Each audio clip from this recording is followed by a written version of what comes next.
Oke. Ya, kita mulai. Bismillahirrahmanirrahim. Assalamualaikum warahmatullahi wabarakatuh. Waalaikumsalam warahmatullahi Waalaikumsalam wabarakatuh. warahmatullahi wabarakatuh.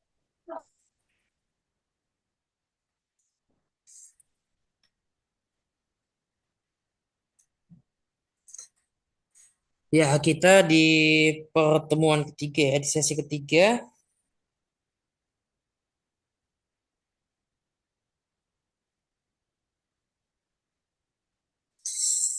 Sesi ketiga ya, kita bicara hmm,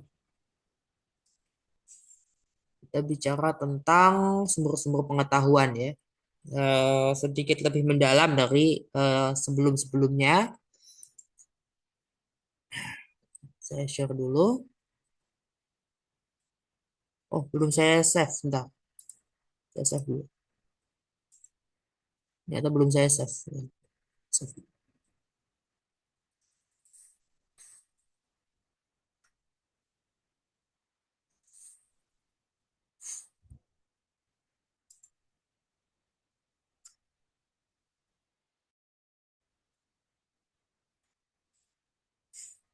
Oke, belum bisa belum.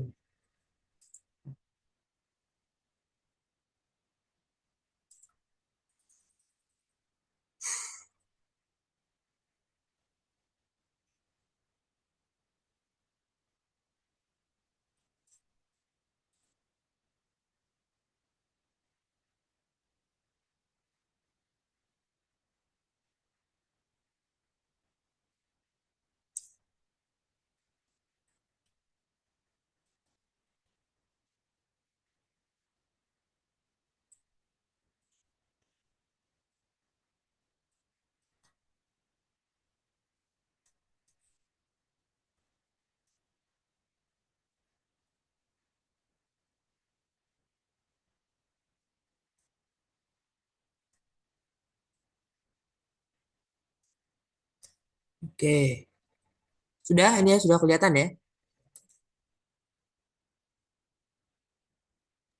Kelihatan, Pak. Sudah, Pak.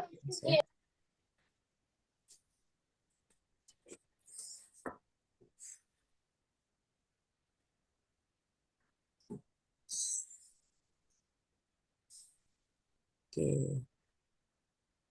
ya udah share ini kan share. Enggak bang. Nah, oke. Oke, ini sumber-sumber pengetahuan. Nah, selain wahyu ya atau non revelation, kalau wahyu kan, nah wahyu itu saya kasih ini dulu lah ya. Saya kasih sedikit pembedanya ya. Wahyu itu eh, sudah kemarin sudah saya sebutkan ya. Kemarin wahyu itu secara bahasa bisikan ya atau revelation yaitu eh, apa namanya penyingkapan. Jadi secara bahasa juga memang sinonim antara wahyu dengan penyingkapan. Antara wahyu dengan kasyaf itu sinonim ya. Tidak ada apa istilahnya itu tidak berbeda, tapi secara terminologi dalam hubungannya dalam filsafat, dalam studi agama, revelation itu bukan kasyaf. Revelation itu dipastikan adalah sesuatu yang diyakini oleh umat sebagai berasal dari Tuhan. Berasal dari Tuhan, Allah kasih melalui malaikat kepada para nabi dan rasul. Ini utamanya dalam agama-agama yang monoteis atau yang oleh Harari juga selain monoteis ada dualis ya. Pembagian Harari ini dualis itu sebetulnya secara umum ya mereka monoteis ya, tapi mereka itu meletakkan eh, kejahatan itu ya menempatkan kejahatan itu ada sumber utama kejahatan yaitu iblis. Ya sebetulnya konsepsi iblis dalam agama-agama Ibrahimiyah juga menurut Harari mirip-mirip dengan konsepsi dualisme yang ditemukan misalnya dalam eh, Zoroaster ya atau Majusi. Menarik karena Zoroaster disebut Majusi dalam tradisi Islam itu Majusi sebenarnya merujuk pada sistem ininya, sistem otoritas keagamaannya, bukan pada agamanya, bukan pada agama Zoroasternya. Sama seperti Yahudi, Nasrani itu bukan merujuk pada agama kekristenannya dan bukan pada Judaismenya. Nah, wahyu tadi berbeda ya dengan dengan apa? Wahyu berbeda dengan penyingkapan.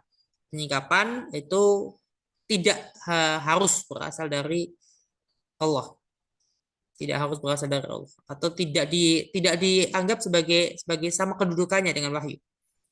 Jadi ada perbedaan itu. Karomah tidak satu ini dengan mukjizat, tidak satu strata, tidak satu level ya derajatnya, makomnya berbeda. Itu. Sehingga ini agak sulit ya ketika kita membahas keyakinan-keyakinan. Tapi keyakinan atau iman itu ada penjelasan logisnya, ada penjelasan rasionalnya. Nah, ketika kita bicara tadi pengetahuan yang merupakan wahyu atau revelation atau berasal dari wahyu eh, yang menghasilkan teks suci, menghasilkan tradisi keagamaan.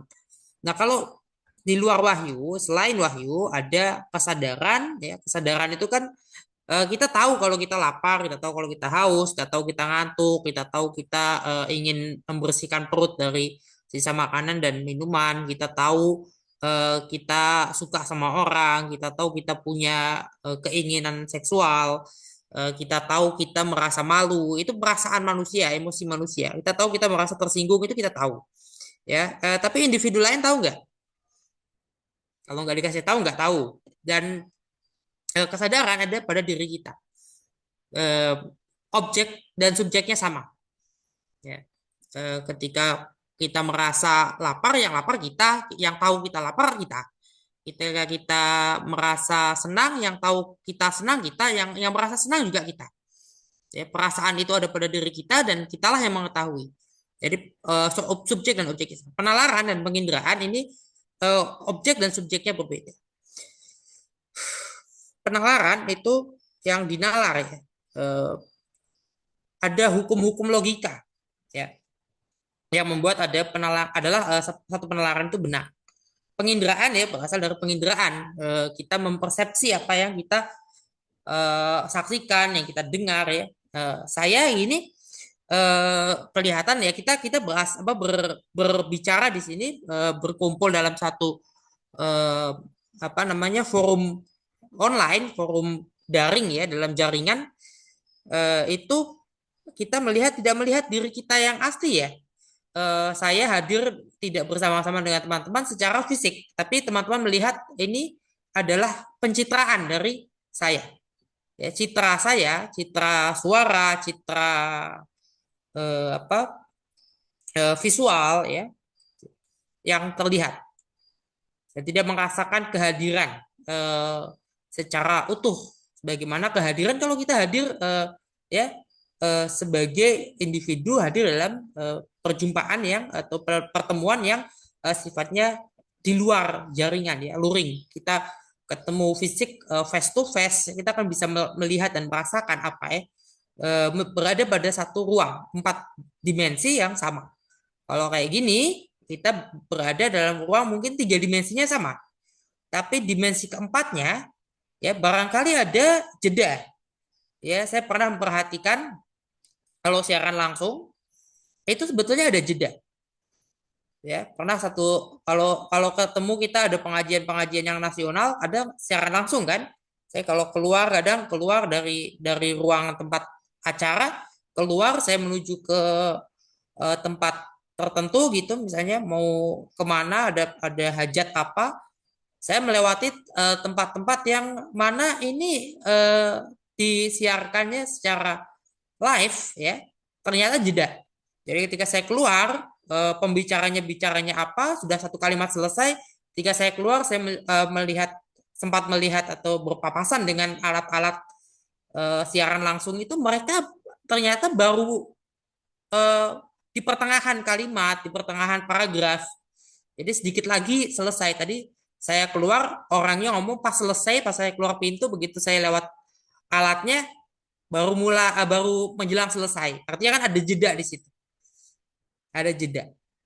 Jeda itu kita nggak merasakan dan tidak menunjukkan bahwa kita tidak sama, tidak hadir jiwa dan tidak empat dimensi di sini nih. Kita hanya tiga dimensi. Ya, Eh, di sini teman-teman melihat saya tiga dimensi. Saya melihat teman-teman masih tiga dimensi, tidak empat. Empat dimensi itu kalau kita sama-sama di ruangan. Ya penalaran itu kan dari ya ada hukum-hukumnya ya. Tidak semua penalaran itu logis. Nah, manusia itu memiliki pengalaman. Pengalaman itu disaksikan ya dengan penginderaan, dengan penalaran juga sebetulnya. Kita menalar apa yang kita saksikan. Nah, ini kesaksian ini diperkuat validitasnya melalui bukti-bukti empiris maupun rasional. Ya, masuk ini kesaksian ini masuk dalam metodologi sejarah, hukum, studi agama ya. Dalam kesaksian itu terdapat antara lain prinsip kemutawatiran ya, informasi yang mutawatir, informasi yang banyak disaksikan orang itu diyakini kecenderungannya benar.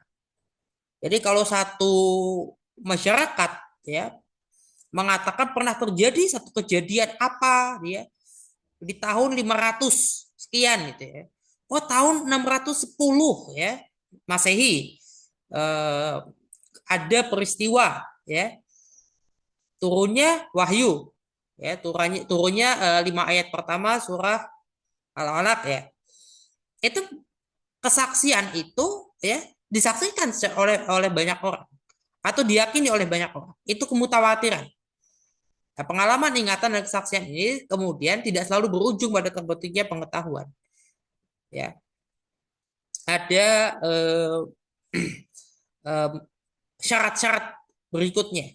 Ya, ada hal-hal berikutnya yang harus dipenuhi. Ya. Nah, manusia juga punya minat dan rasa ingin tahu. Minat itu membantu kita menyeleksi mana yang mau kita ketahui. Supaya kita tahu mana yang kita perlu, mana yang tidak. Itu minat itu. Nah, eh, rasa ingin tahu itu mengarahkan manusia mendalami apa yang diminati. Dari situlah ada terbentuk spesialisasi, terbentuk minat riset ya. Makanya ada spesialisasi misalnya di kedokteran ya atau di dunia teknik ya, teknik ilmu teknik misalnya ada teknik mesin, ada teknik bangunan. Bangunan itu kan tidak satu ya. Arsitektur berbeda dengan teknik sipil. Desain interior juga berbeda eh, dengan ilmu teknik arsitektur. Gitu. Nah, kemudian dibuka aja prodi-prodi ya. Perguruan tinggi punya program studi, bahkan punya fakultas ya. Nah, tidak semua penalaran itu logis ya. Anak kecil belum bisa menggunakan logika dalam eh, apa namanya menalar. Nalarnya itu belum belum masuk dalam logika. Nah, berpikir induktif ya manusia tadi ini sudah kita bahas kemarin juga ya, induktif, deduktif, abduktif ya.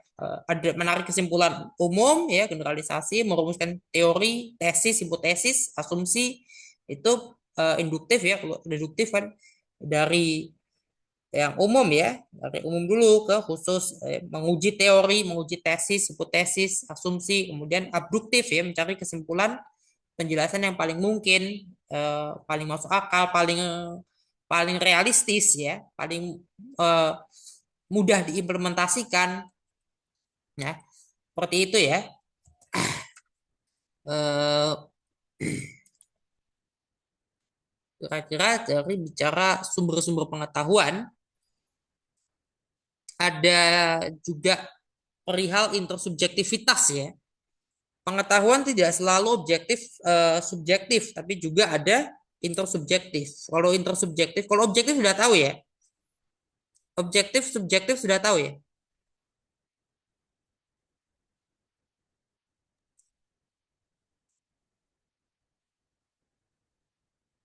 Halo, Halo Pak. ya objektif, subjektif sudah tahu ya. eh, subjektif itu Apa? tidak apa namanya? Objektif sesuai dengan fakta, subjektif sesuai dengan opini Ya, sebetulnya yang nggak seperti semata-mata itu ya. Ada lagi eh, pemahaman pengertiannya ya. Nah, kemudian ada intersubjektif. Ketika bicara intersubjektif, itu berarti ada komunikasi antara antara subjek ya. Awal mulanya intersubjektivitas itu berasal dari kajian psikologi, tapi kemudian masuk ke fenomenologi. Fenomenologi itu berarti masuk ke dalam ilmu-ilmu sosial ya. Jadi manusia itu dikatakan punya kesepakatan-kesepakatan ya, atau titik-titik temu dan titik-titik pisah ya, titik temu dan titik pisah. Kita punya titik temu dan titik pisah. Titik temu dan titik pisah ini berkenaan juga dalam segala hal termasuk pengetahuan manusia, termasuk apa yang diyakini. Nah, makanya intersubjektivitas ini juga antara lain mendasari paradigma apa dalam studi Islam dan dalam studi agama-agama paradigma revisionis ya. Revisionisme itu juga berdasarkan intersubjektivitas prinsipnya. Jadi ada titik-titik temu, ada titik-titik pisah antara agama-agama, antara teks. Ya. Maka kalau teman-teman yang revisionis itu melihat ada polemik kitab suci. Tapi polemik kitab suci itu bukan sesuatu yang bisa dikatakan fundamental atau misalnya bisa dikatakan misalnya menjadi sumber konflik, nggak juga ya. Nggak bisa begitu kita memahaminya. Cuman memang itu adalah salah satu dari apa yang dicoba dicari oleh revisionisme ya. Contohnya seperti itu. Revisionis itu mencari titik temu dan titik pisah. Namun kritik terhadap revisionisme juga pasti ada. Ya. Kita juga berat, susah itu bicara revisionisme. Saya juga bukan seorang revisionis ya. Saya melihat revisionisme itu kurang sesuai dengan apa pemahaman kita ya. Namun tidak kemudian profesionisme itu salah. Masih masih banyak hal yang memang perlu diketahui. Apakah memang kitab suci berpolemik? Nah, apakah bisa semua hal yang berkaitan teologi agama-agama bisa ketahuan titik temunya?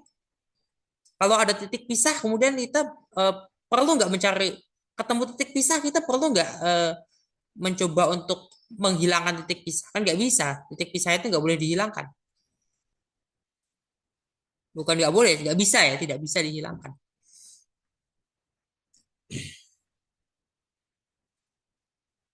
Nah, jadi intersubjektivitas itu ada ya keyakinan-keyakinan bahwa ada yang sama, ada ya hal-hal yang bisa disepakati. Ketika kita meneliti satu masyarakat, ya masyarakat ini kok berbeda ya dengan yang kita tahu. Oh, dia punya realitas yang berbeda. Maka didialogkan, ada dialektika antara yang meneliti dengan yang diteliti. Masalahnya apa? Jadi tidak memaksakan bahwa masyarakat X itu yang kita teliti misalnya oh lebih lebih misalnya peradabannya lebih rendah di bawah kita. Nggak bisa begitu. Kalau intersubjektif, ya.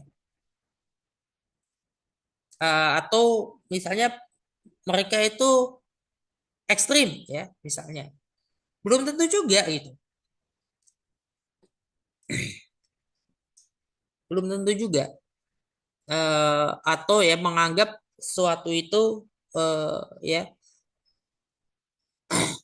misalnya soal kebiasaan atau soal budaya selamatan misalnya itu kan apakah baik buruknya ya.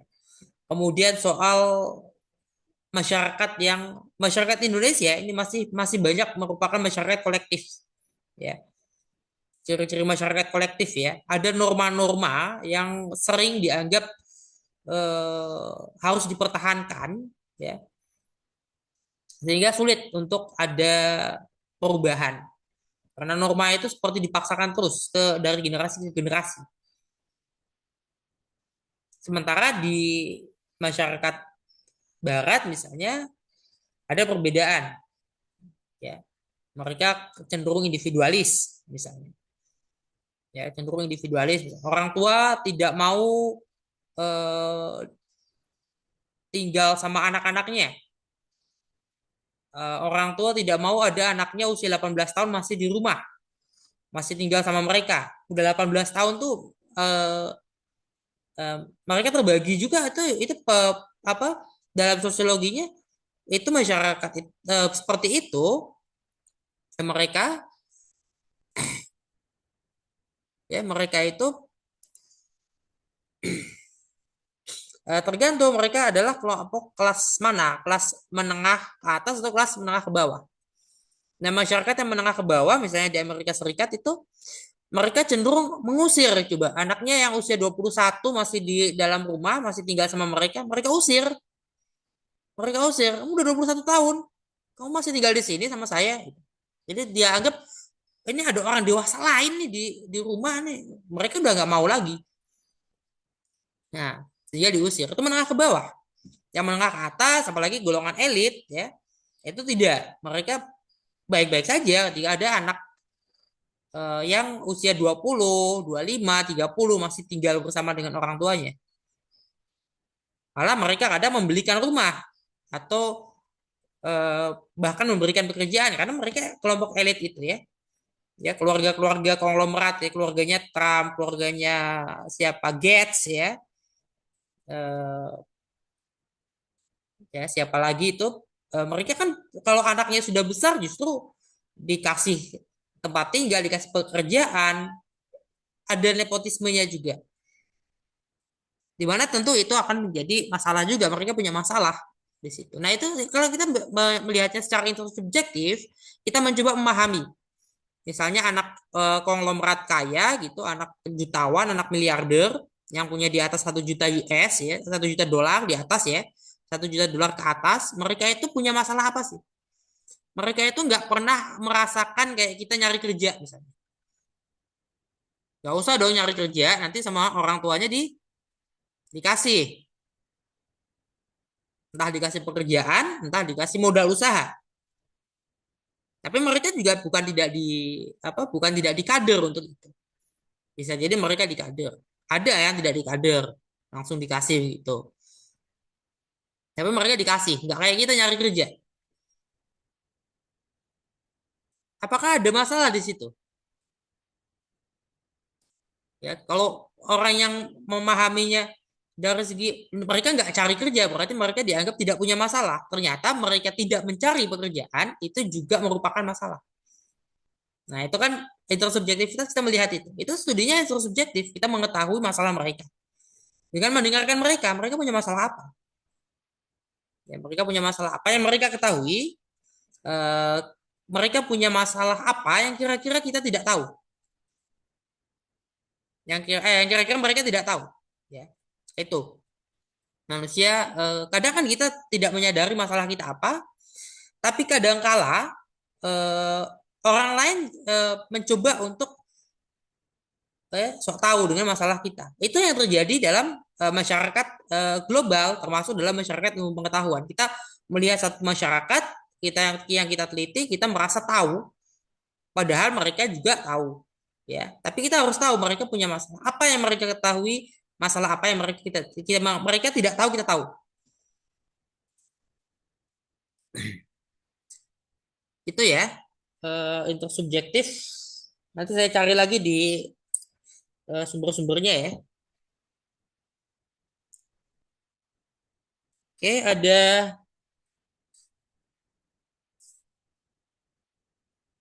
halo. Ada tanggapan? Ada yang bisa Pak, kita ditanggapi? kita maaf Pak, Iya, Pak. mata kuliah semester 2 ini itu Hmm? filsafat ilmu ya Pak. Kalau yang kemarin tuh dasar filsafat ya Pak. Ya, dasar kemarin ini Kalau masih yang masih semester filsafat umum. satu itu. Ya, Ah, nah, kalau ini filsafat Islam akan dipelajari nggak nah Pak itu nanti? kemarin tuh kan saya juga saya melihat gini, kemarin kan sudah dipisah lagi ya. Yang tahun lalu masih disatukan filsafat umum dengan filsafat Islam. Makanya saya juga belum tahu kalau disatukan kembali sudah dipisah loh di semester ganjil tuh. Kalau di semester genap langsung disatukan kembali ya saya nggak tahu ya rugi nggak teman-temannya nanti. Itu ya saya khawatir kalau ternyata disatukan kembali.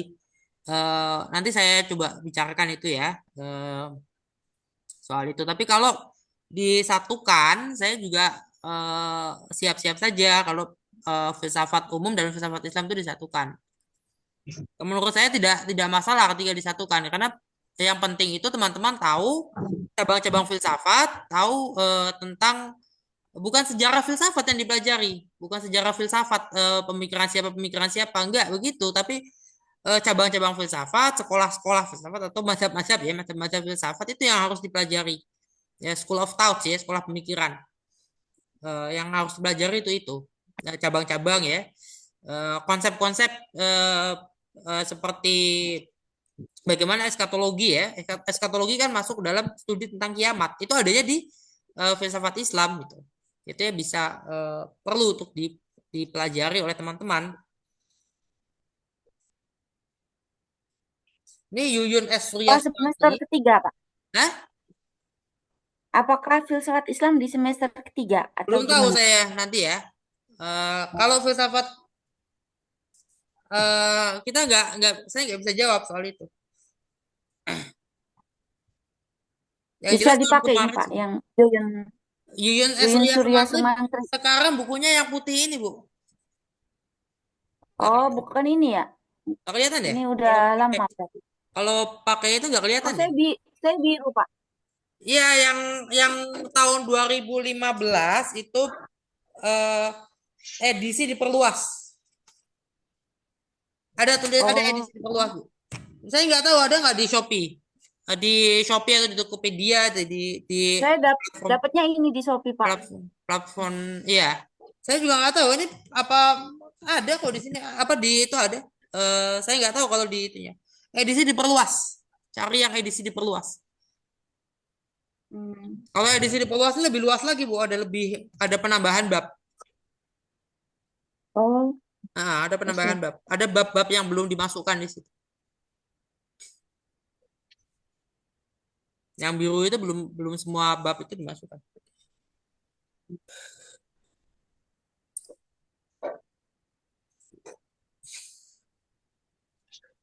Nah, kalau teman-teman baca buku Sapiens ya, Yuval Noah Harari,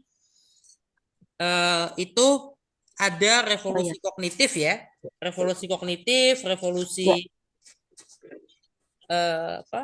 Setelah revolusi kognitif itu pertanian, baru masuk ke dalam revolusi sains. Nah, revolusi kognitif ya, kalau kita melihat teks kita ya, melihat Al-Qur'an, revolusi kognitif jelas melibatkan wahyu ya. Melibatkan itu berarti ada keterlibatan wahyu di situ.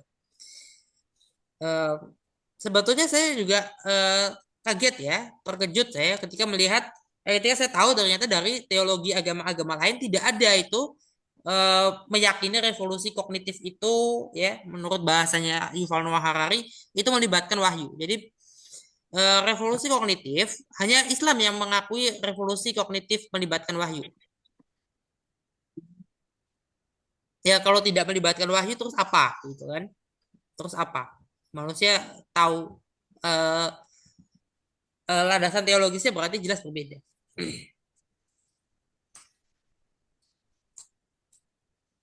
Ada sebagian agama yang terbalik ya, proses penciptaannya perempuan dulu itu ada. Manusia pertamanya di dalam kisah-kisah teks mereka itu malah perempuannya dulu. Itu ada.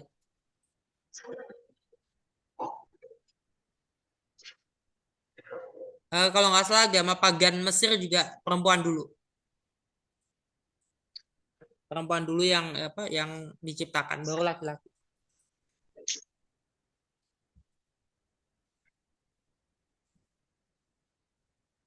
Ya. Ada revolusi kognitif ya, kemudian revolusi pertanian. Kemudian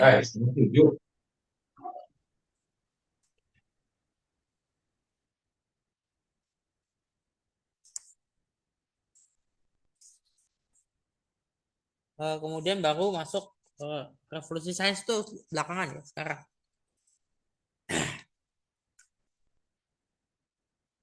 Jadi proses revolusi kognitif bagaimana ketika manusia ya akhirnya mengetahui dia punya perasaan apa, kemudian dia bisa memberi nama pada perasaannya.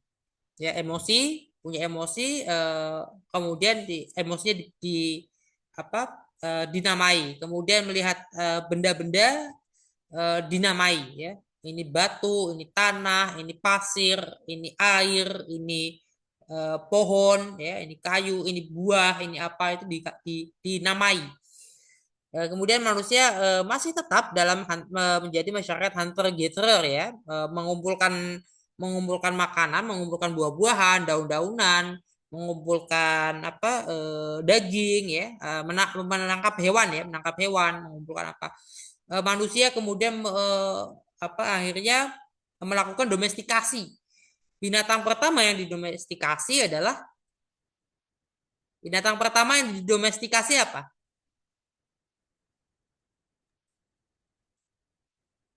Ayo, Kambing. kambing. Wah, ini dari mana Apa kuda? nih sumber rujukannya?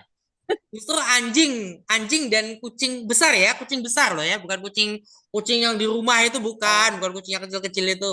Itu belum.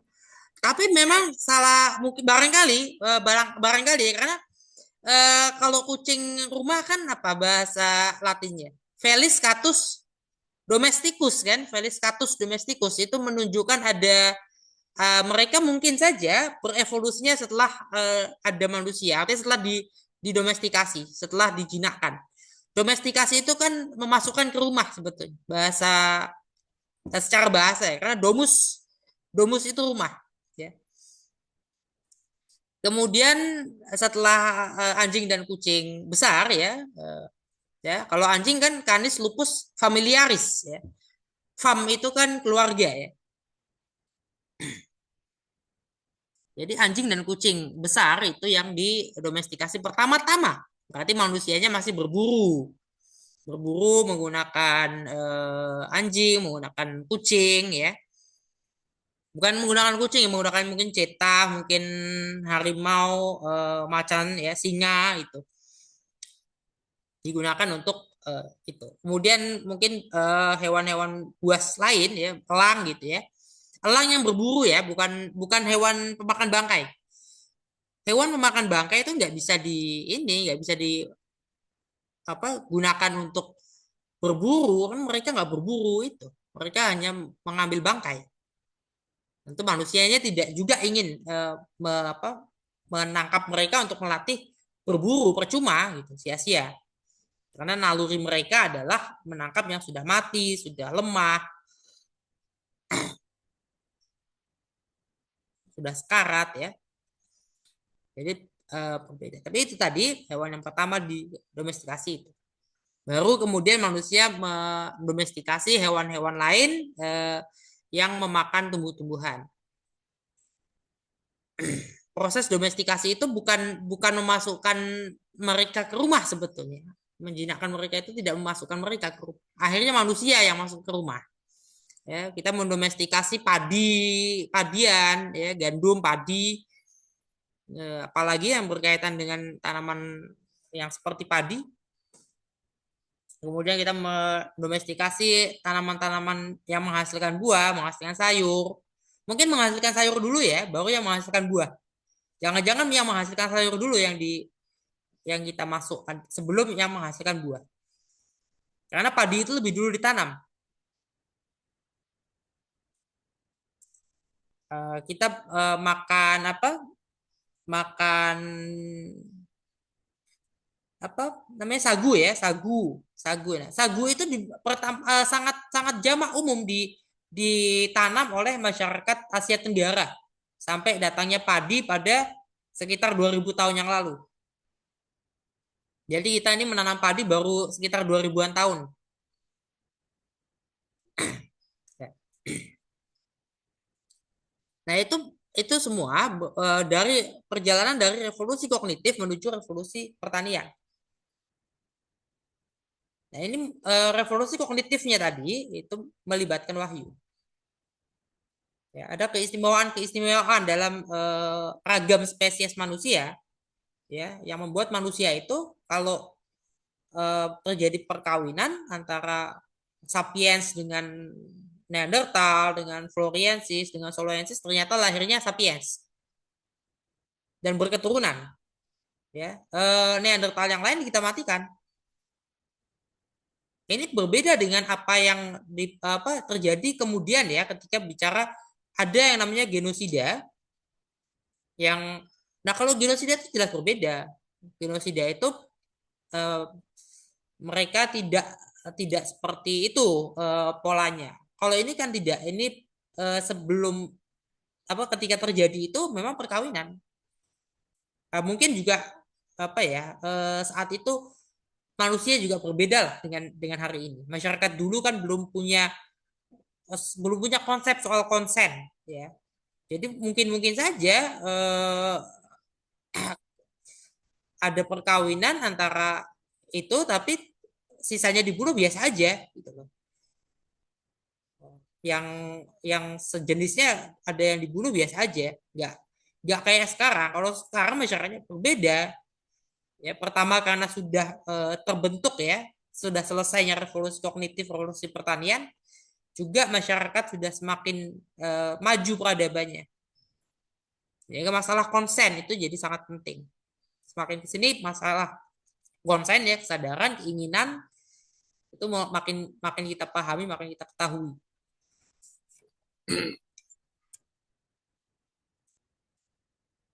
Oke, ada lagi?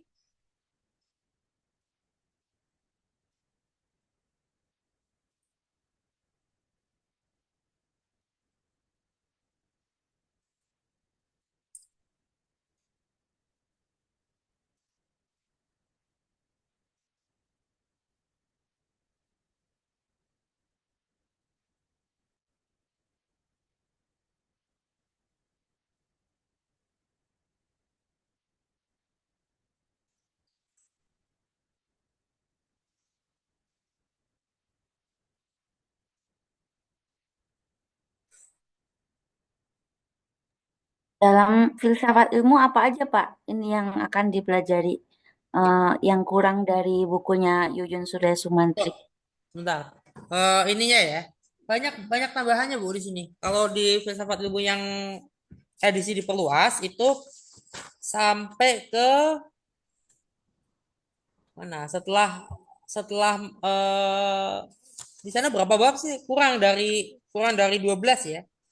Nah, di sini ada kalam ya, ilmu kalam, ada ke arah keutuhan pengetahuan ya. Bab 10-nya itu. 11-nya ilmu kalam ya atau kalam, kemudian baru 12 epilog. Apa, Pak? 12-nya? 12-nya epilog, sudah selesai di Oh, 12. epi. Ya, jadi ini bicara sudah masuk ke integrasi ilmu dulu. Yang itu belum masuk deh kayak integrasi ilmunya. Sudah masuk belum integrasi ilmunya itu? Atau judulnya beda? Belum, Belum ya? Ke arah belum. keutuhan pengetahuan ini bicara sudah integrasi nih. Filsafat memandang ilmu agama dan seni, salam ya. Em, ya, bahkan bahkan sudah memasukkan Harry Potter di sini.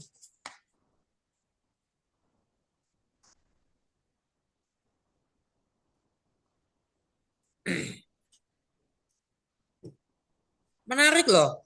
Kalau teman-teman tahu epic Harry Potter itu ada falsafahnya itu. Jadi eh, epic Harry Potter itu bukan sekedar cerita anak-anak ya.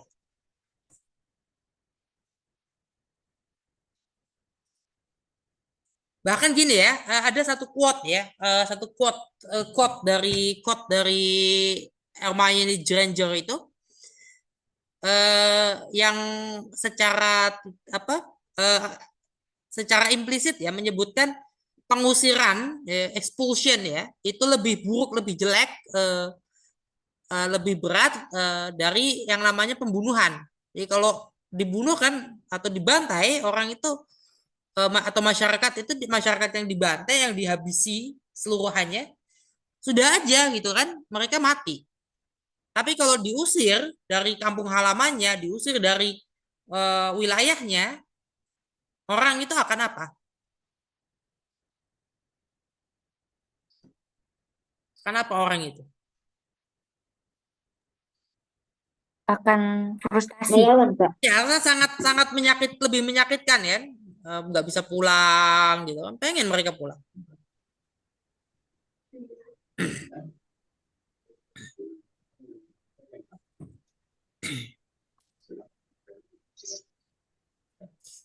Pengusiran berbeda dengan apa sangat sangat lebih buruk dari itu, ada filosofisnya jelas.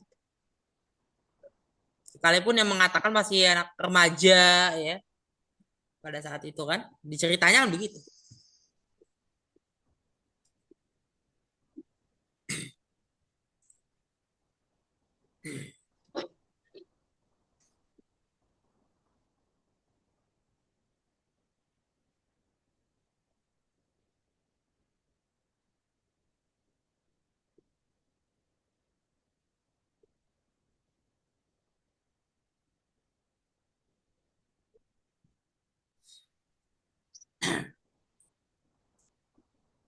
Nah, itu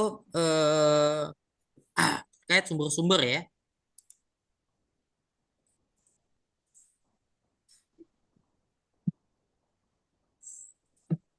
Sumber-sumber.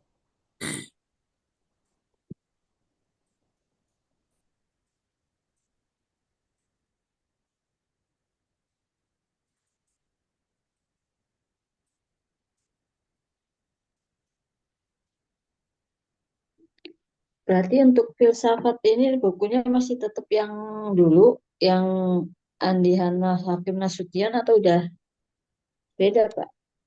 Kenapa? Untuk buku filsafatnya. Di RPS ada kan? Saya tulis di RPS apa aja.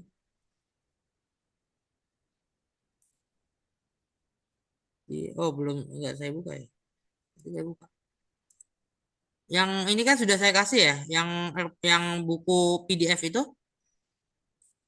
tiga tiga PDF itu, kemudian Yuyun Surya Sumantri yang ini ya, yang edisi diperluas. Di sini dulu.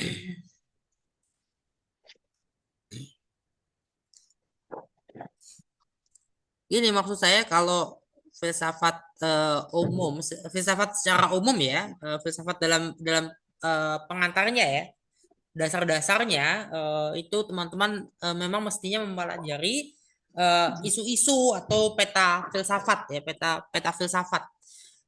Kalau bukunya Khalid Al-Walid kan terkait peta filsafat Islam itu sudah beberapa tema, beberapa topik atau bahasan ya, cabang-cabang filsafat. Nah, sementara kalau filsafat ilmu itu lebih mendalam dan lebih praktis dari atau implementatif ya dari epistemologi. Jadi pendalaman perluasan ya, pendalaman dan perluasan dari epistemologi itu masuk ke dalam filsafat ilmu. Filsafat tentang ilmu. Jadi kita justru sudah selesai dengan persoalan ontologi, metafisika, persoalan teologi itu sudah selesai. Kemudian masuk ke epistemologi, aksiologi dan seterusnya. Nah, ketika masuk ke dalam filsafat ilmu, kita memperluas epistemologi itu. Jika ada ontoepistemologi ya, ketika kita membahas itu. Bagaimana keterkaitannya dan eh, bagaimana ontologi ilmu ya. Karena ontologi ilmu sudah berbeda dengan ontologi. Kalau ontologi kita masih membicarakan tentang eksistensi, ya, masih membicarakan eksistensi tentang wujud, ya, Eh, juga tentang penciptaan, tentang ya gradasi wujud, ya, proses penciptaan, proses sampai eh, yang berkaitan dengan eksistensi manusia, eksistensi alam semesta, ya, konsepsi Tuhan itu masuk di dalam ontologi, dalam metafisika, akan menghantarkan pada teologi, menghantarkan pada ilmu kalam. Nah, tapi kalau bicaranya sudah ontologi ilmu, kita bicara pada konsepsi realitas.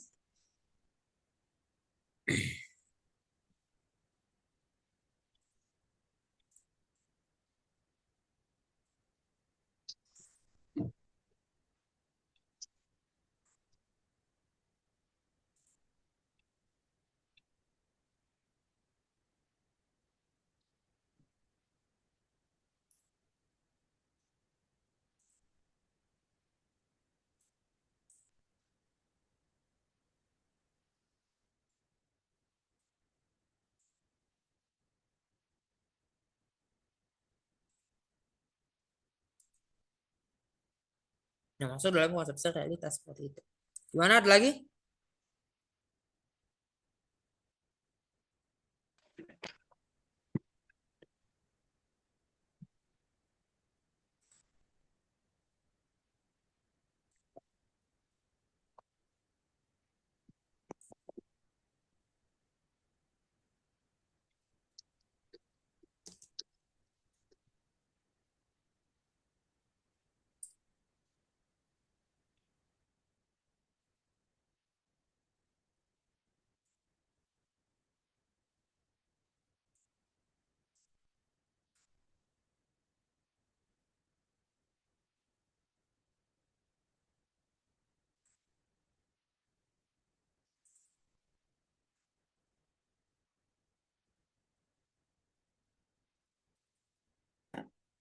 Halo.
Permisi Pak, untuk cabang filsafat, apa kok nggak ada filsafat alam ya Pak?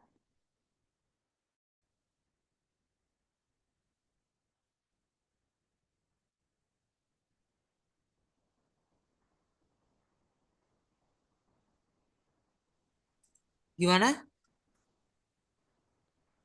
Untuk cabang-cabang filsafat tuh, kan ada filsafat agama, filsafat ilmu, pendidikan, hukum, sejarah, sejarah. Tapi kenapa nggak ada cabang filsafat alam?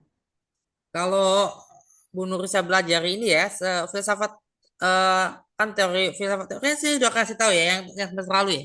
Filsafat teoritis, filsafat praktis ya. Kalau teoritis Praktis. teoritis itu kan ada teologi. Setelah teologi itu kan apa fisika dulu ya, fisika dulu baru matematika. Fisika itu yang dimaksud sebenarnya ya alam semesta ini Filsafat alam. termasuk kita. Kalau Oh, oh udah filsafat dipelajari ilmu dalam yang fisika. berkenaan dengan ilmu alam masih ada juga. Makanya ada filsafat teknologi.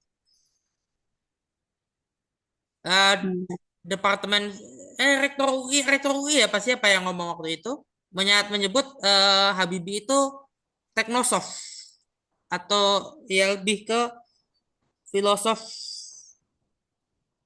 teknik, teknologi. filosof teknologi ya. Eh,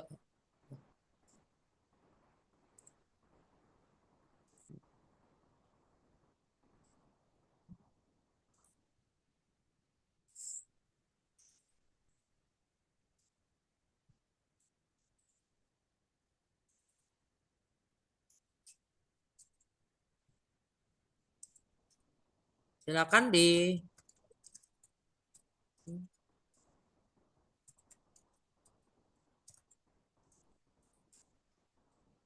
ya silakan diisi ya form daftar hadirnya sudah saya kasih di chat ya.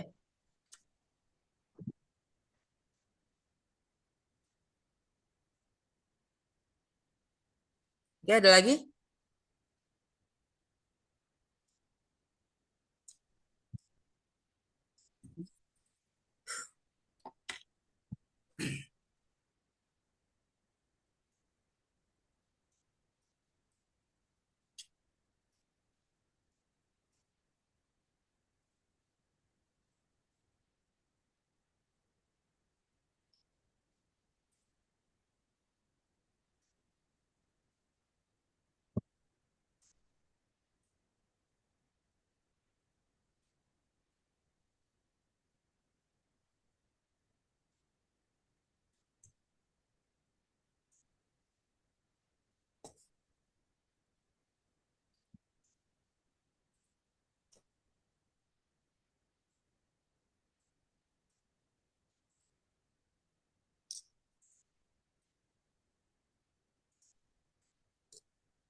Hmm, Jadi kita mau belajar apa nih Pak? Kenapa? Mau belajar apa dong Pak ini? Filsafat ilmu. Kenapa? Oh ya filsafat ilmu tadi Luas banget. tentang ilmu. Kenapa? Filsafat Iya, ilmu itu apa aja nih Pak? Maksudnya poin-poinnya yang epistemologi, saya aksiologi, yang lalu saya apa lagi? masukkan di RPS ya, yang saya masukkan di RPS. RPS -nya sudah saya kasih kan? Belum. Kayaknya belum Pak. Saya belum. Masa sih? Di grup tuh belum ada yang grup filsafat ilmu. RPS itu sudah saya kasih belum?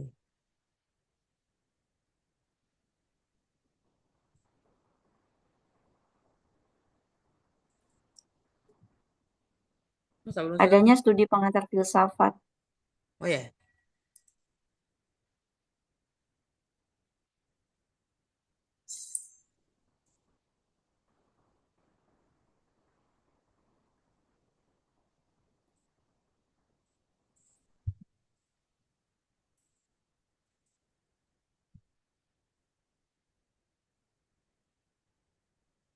Sudah ada, Mbak. Ah, udah ada ya? Iya ya. Makasih Bu Ami.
Ada lagi?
Halo?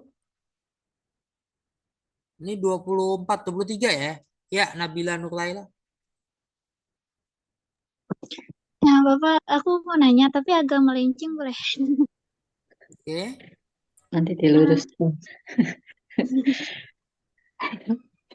Soalnya aku tuh mau nanya tentang apakah teori ilmiah dapat dikatakan sebagai kebenaran, sedangkan banyak teori-teori yang eh, beda gitu, Bapak. Kayak misalnya katanya eh, ada yang pernah pergi ke bulan, tapi sebenarnya enggak. Nah, Banyak teori banyak itu apa? kita tuh banyak ditipu daya Teori itu apa?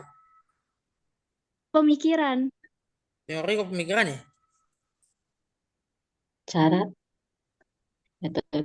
Teori itu bentar. Hipotesis yang sudah terbukti.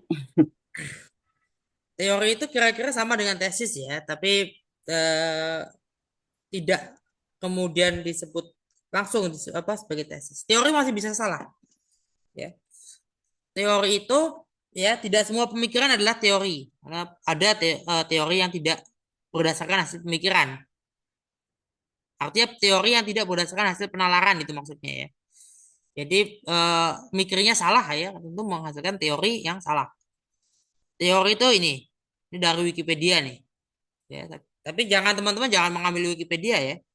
Teori itu ya eh, dia bentuk bentuk yang sistematis ya, bentuk pemikiran abstrak ya, yang sistematis ya dan rasional. Jadi kalau dia tidak sistematis atau tidak rasional, tidak dua-duanya jelas bukan suatu teori. Ya. Kemudian juga merupakan kesimpulan ya yang berasal dari satu penalaran atau satu proses ya observasi dan sebagainya yang tujuannya memang untuk mencapai satu pengetahuan ya. Jadi teori itu ada dari hasil dari kontemplasi penalaran yang logis ya, yang bisa didukung bahkan sering ya harus ya itu sunnah muakkadah ya sangat penting sekali sangat signifikan harus ada misalnya sangat sangat diharapkan ada eh, observasi ada eksperimentasi ada penelitian di situ baru menghasilkan teori. Nah, kalau teori itu sekedar hasil pemikiran, dia tidak sistematis atau dia tidak rasional, apalagi tidak dua-duanya itu bukan teori. Contohnya teori yang bukan teori atau pseudo teori contohnya apa? Beda teori dengan klaim ya. Teori itu sudah ada klaim dan sudah ada argumen. Kalau klaim ya hanya klaim saja klaim namanya, bukan teori. Nah, klaim kadang membentuk satu pseudo teori. Contohnya, contohnya Teori inflasi. Nah, ada teori ini ya, teori apa namanya? eh ada teori konspirasi. Benar nggak sih ada konspirasi gini? Kalau kita bicara tentang konspirasi atau tentang tindakan makar, itu ada teorinya dalam teori intelijen. Ya, dalam kitab dalam studi intelijen ada teorinya, ya, salah satu teori intelijen itu membicarakan memang praktik-praktik intelijen. Seperti misalnya ada yang namanya itu masuk komunikasi politik juga ada eh fast ini ya, fast alarm ya, fast fast flag gitu ya. Jadi ketika ketika seseorang tokoh politik satu kelompok tertentu ingin memperoleh empati dari orang lain, dari masyarakat atau dari dunia internasional, memperoleh empati. Maka yang dilakukan apa? Antara lain ada fast flag itu. Jadi minta orang, bayar orang untuk mendemo dia. Itu dilakukan oleh rezim-rezim sebelumnya. Ya, yang rezim yang kelihatannya sering didemo, tapi kok terpilih 2 kali. Sebenarnya nggak bisa disebut rezim, itu satu kesatuan ya. Rezim reformasi yang benar ya. Nggak, mereka tidak terpisah antara presiden yang satu dengan presiden yang lain. Jadi 2 presiden terakhir sebelum ini, ya, itu kadangkala mereka menggunakan metode itu, fast flag itu. Ada alarm palsu bahwa mereka diserang loh. Ini saya diserang, saya diserang. Ternyata mereka berdua tidak diserang. Mereka mencari orang yang mau menyerang mereka supaya memperoleh empati.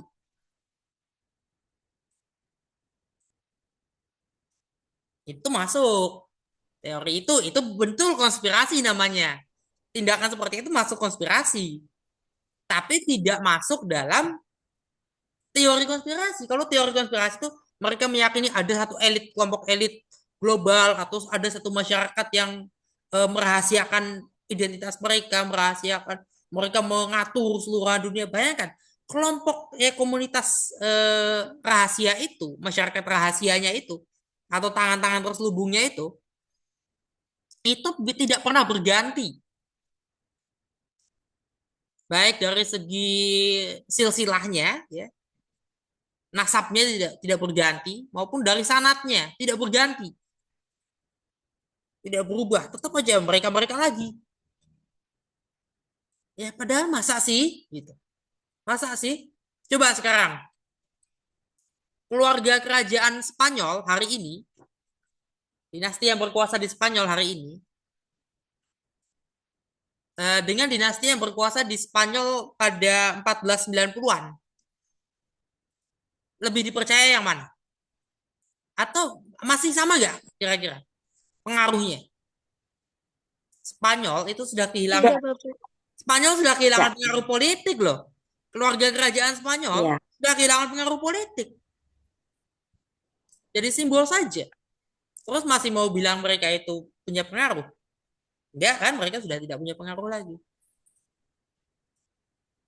Sampai sekarang, sampai-sampai wilayah Latin Eropa ya, wilayah Latin Eropa itu sudah ya sudah tidak lagi menjadi diakui sebagai sumbernya dari kebudayaan Latin.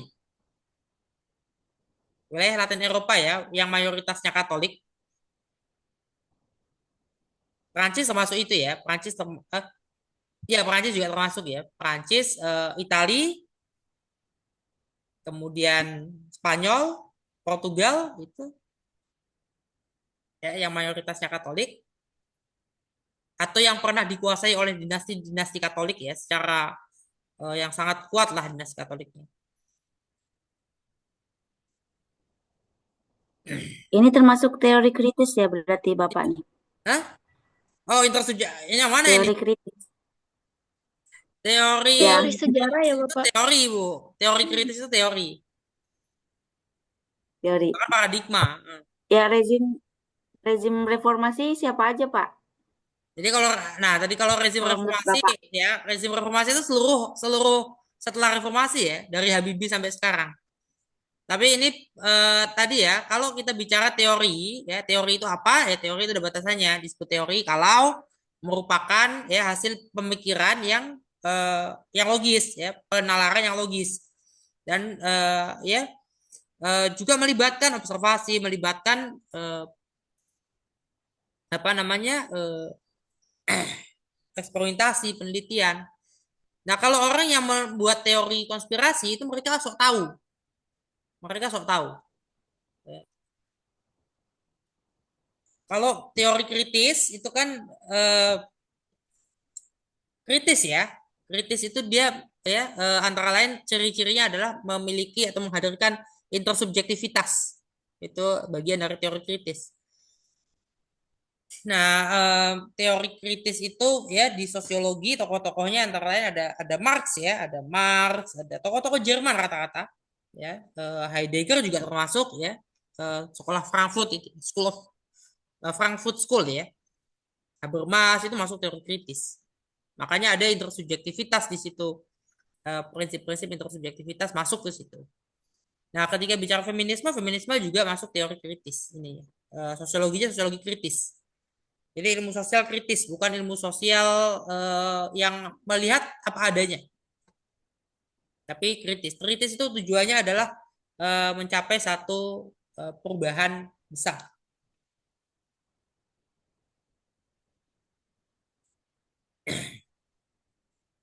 Itu ya, barangkali. Ini sudah mengisi presensi semua. Ada 20 ini sebenarnya 10 nih yang saya kasih di apa? Di chat, kolom chat. Baru 10 orang. Oh, 13 orang lagi belum berarti. Ya, 13 orang lagi belum yang di sini ya, yang di chat. Bu Ami mengisi yang di chat nih. Soalnya Bu Ami juga ada absensi sendiri, Pak, di kelas. Ya, ya. Tadi di grup kelas ya. Itu sudah di ini belum? Ada yang isi berarti ya.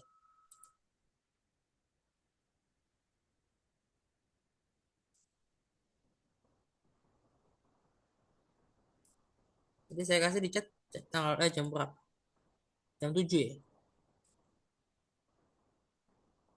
Ayo, masih ada yang mau dibahas? Masih ada yang mau ditanyakan atau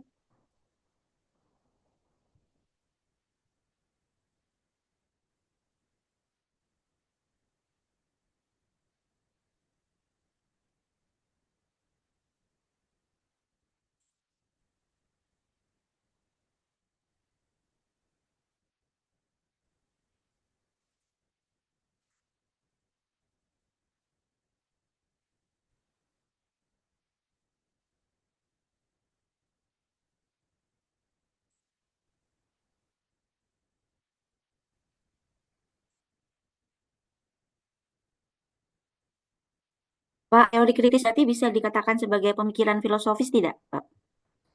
ya, karena mereka kan hasil dari apa? Itu hasil hasil kontemplasi Hasil ya. mikir. Kontemplasi ya berpikirnya kontemplatif kan. Berpikirnya kan kontemplatif. Bedanya apa kalau berpikir kontemplatif dengan berpikir yang lain?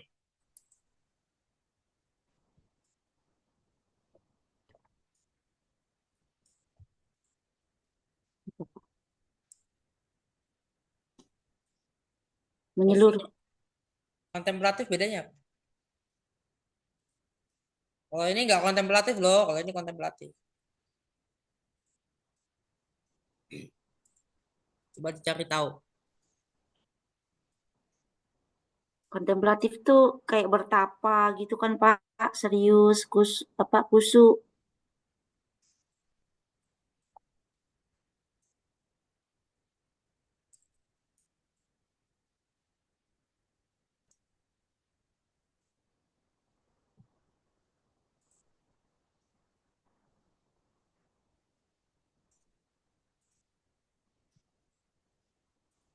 Ya kalau kita kontemplatif kan sebenarnya kontemplatif ya.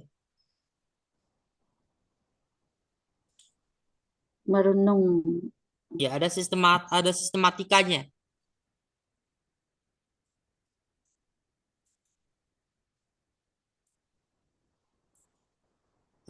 Berpikirnya ada sistematikanya, ada kesadarannya ya. Ada meletakkan kesadaran di situ ya.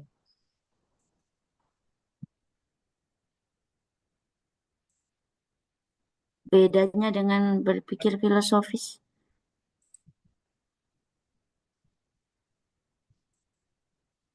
Yang kemarin ya, PPT yang kemarin ya, gitu. Kalau pemikiran filosofis itu kan pasti dia mendalam, sistematis, logis ya. Kemudian dia jelas tujuannya, nggak asal mikir, nggak ada orang asal mikir, nggak bisa. Kalau asal mikir ada hal-hal yang tidak masuk dalam eh, tidak termasuk dalam berpikir filsafat atau tidak termasuk dalam berpikir kritis. Manusia itu bedanya apa sama sama hewan? Berpikir, makhluk berpikir. Masa binatang nggak Ya, berpikir? Binatang berpikir apa? Berpikir indrawi, Berpikir teknis Pak. binatang itu. Berpikir indra, berpikir Binatang indrawi. berpikir Kita berpikir berpikir teknis. filosofis. Berpikir teknis, semua binatang dan manusia berpikir teknis. Kita mau mau caranya makan, caranya menangis itu kan caranya menangis itu adalah bagian dari berpikir teknis. Eh, tapi kalau kita bicara apa? Ya cara memperoleh makanan ya itu berpikir teknis. Cara mengerjakan sesuatu ya berpikir teknis. Tapi kalau bicaranya kemudian adalah ada masalah, kemudian dia harus menyelesaikan itu berpikir eh, kreatif. Ya. Kreatif itu beda dengan kritis. Buktinya apa? Sebagian hewan bisa berpikir kreatif, bisa mengambil inisiatif. Sebagian hewan, sebagian hewan bisa banyak primata juga bisa mengambil inisiatif dan meniru, ya. Binatang meniru manusia itu kan meniru apa? Kalau burung beo, burung kakak tua itu kan meniru. Beda burung kakak tua mungkin sedikit yang tiruan yang meniru ya, tapi burung beo ya biasanya yang meniru banyak. Atau dua-duanya banyak meniru perkataan manusia. Kayak ngomong kan, kayak ngobrol dengan binatang, apa dengan burung beo atau dengan burung kakak tua. Kayak ngobrol ya sama kita. Kalau kita eh, tahu mereka seperti ngobrol.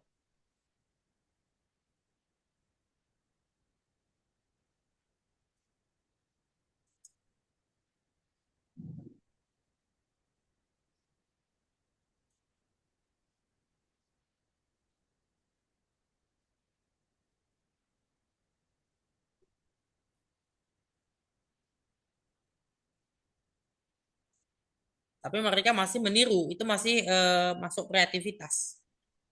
Nah, ketika kita berpikir kritis, kita mencari bukan hanya solusi jangka pendek, kita mencari solusi jangka panjang bisa, kita juga bisa apa mencari tahu apa yang akan terjadi, ya. Kita bisa mencari makna di balik sesuatu. Coba misalnya gini, kenapa ada saluran irigasi dari dulu loh, saluran irigasi. Kenapa kita bisa membuat saluran irigasi? Dari mana manusia bisa menciptakan saluran irigasi? Kanal-kanal irigasi. Di wilayah di tempat tinggal saya itu banyak saluran-saluran irigasi sebetulnya, kanal-kanal irigasi ya yang kemudian saat ini masih masih ada bekas-bekasnya. Itu sudah lama, tapi apa hingga hari ini ada dan sampai-sampai diperlaku apa dianggap atau kita memahaminya seperti sungai karena sudah mirip dengan sungai. Sudah tidak digunakan lagi sebagai irigasi,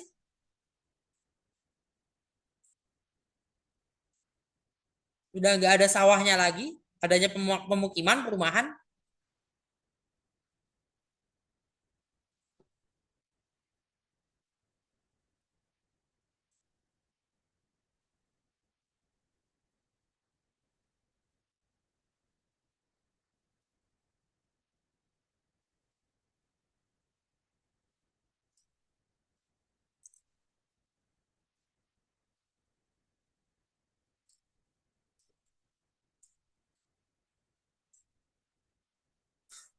Ayo,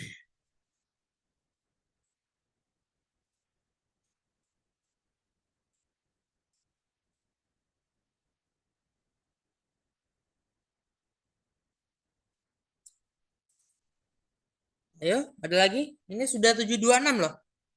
Tadi ada yang belum ya? Masih ada yang belum ya? Pokok 13.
Sudah?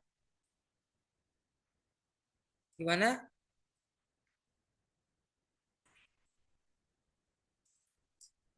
Berikutnya, nah kita belum tahu ya, itu masuk apa enggak ya?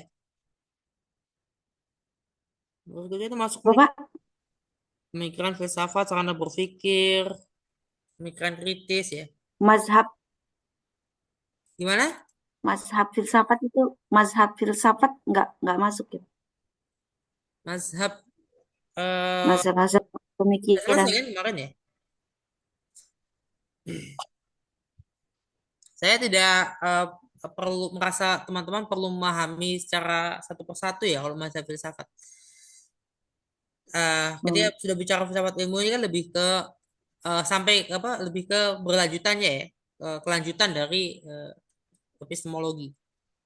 Ya. Bedanya apa filsafat ilmu dengan epistemologi? Kalau epistemologi itu membicarakan ya, membicarakan ya konsepsi pengetahuan itu secara eh, abstraknya ya. Nah, kalau filsafat ilmu itu sudah masuk filsafat tentang ilmu ya. Yang akan masuk ke bawah lagi, saya nggak tahu ya di prodi lain kan banyak ya. Setahu saya ada filsafat komunikasi, ada filsafat politik, ada filsafat teknologi ya. Ada apa lagi? Filsafat arsitektur ada juga deh kalau nggak salah ya. Ya. Kemudian ada apa filsafat-filsafat lainnya itu filsafat matematika ya karena Newton itu juga menggunakan terminologinya filsafat ya ketika bicara matematika kemudian filsafat ya tentang tentang alam semesta ya tentang antariksa ya yang kemudian masuk ada astronomi di situ ada kosmologi di situ perbedaan antara kosmologi dengan astronomi. Nah, demarkasi ilmu yang menciptakan menghasilkan adanya disiplin-disiplin ilmu itu ada karena itu. Karena ada filsafat ilmu. Filsafat ilmu kemudian masuk ke dalam filsafat dari masing-masing disiplin ilmu. Beda disiplin ilmu dengan filsafat karena kalau bicara filsafat itu memang bicara menyeluruh, mendalam. Kemudian di situ masih ada masih banyak eh, upaya untuk menghasilkan filsafat baru. Tapi ketika disiplin ilmu sudah masuk, kita belum tentu menghasilkan ilmu baru dari disiplin ilmu. Belum tentu menghasilkan sesuatu yang apa punya pengaruh terhadap terhadap filsafat. Ya, kalau kita melihat misalnya penelitian Geertz ya tentang agama Jawa, ada pengaruhnya terhadap filsafat. Tapi sebagian penelitian tidak mempengaruhi filsafat. Ya, kalau penelitian sebagian disertasi, misalnya ketika bicara, ketika disertasinya siapa misalnya? Disertasinya yang kemarin ya, waktu kemarin, short course Ramadan yang membahas disertasi tentang tentang Buya Hussein, itu disertasi tentang Buya Hussein itu tidak punya pengaruh filsafat, pengaruh terhadap filsafat. Jadi itu tidak menghasilkan paradigma baru pengetahuan di situ. Dia tidak menghasilkan paradigma baru pengetahuan. Tapi ketika kita melihat karya seorang Fazlur Rahman dengan major themes of Quran, ya tema-tema pokok Al-Quran yang dia tulis Fazlur Rahman, itu karya itu punya pengaruh terhadap filsafat. Dia menghasilkan paradigma baru dalam studi Al-Quran, dalam ilmu Al-Quran dan tafsir. Tema-tema pokok Al-Quran itu sesuatu yang baru, tapi bukan baru sama sekali. Baru itu karena ada paradigma baru yang tercipta. Ada filsafat baru yang tercipta. Sementara untuk menghasilkan satu filsafat baru, paradigma baru, itu ada filsafat sebelumnya. Maka ketika kita bicara reinterpretasi, berarti ada interpretasi sebelumnya. Re-understanding berarti ada understanding sebelumnya, pemahaman sebelum. Begitu ya. Saya kira cukup ya, sudah 732. Ya. Terima kasih atas perhatiannya teman-teman, dan besok ya berikutnya kita bahas teori kritis ya, filsafat ya, berpikir filsafat ya, pemikiran filsafat ya. Sarana berpikir filsafat. Pemikiran School of Thought itu apa? pemikiran filsafat itu ya. Itu masuk ke dalam of Thought yang di RPS itu bukan, Pak? Iya, masuk ya di sini ya. Kita bahas di sini, ini ada nih. Baru yang ke berikutnya struktur dan hakikat ilmu pengetahuan. Saya belum tahu kita pekan depan mau masuk atau enggak. Libur tak, Pak? Lebaran. Ya karena kayaknya udah libur sepertinya. Saya tanggal 20 udah kembali, udah mudik. Iya, Pak, libur aja, Pak. Ya baik ya. Libur aja, Pak, biar Bapak tenang Baik, mudiknya. baik ya. Kalau gitu kita tutup dengan alhamdulillah rabbil alamin.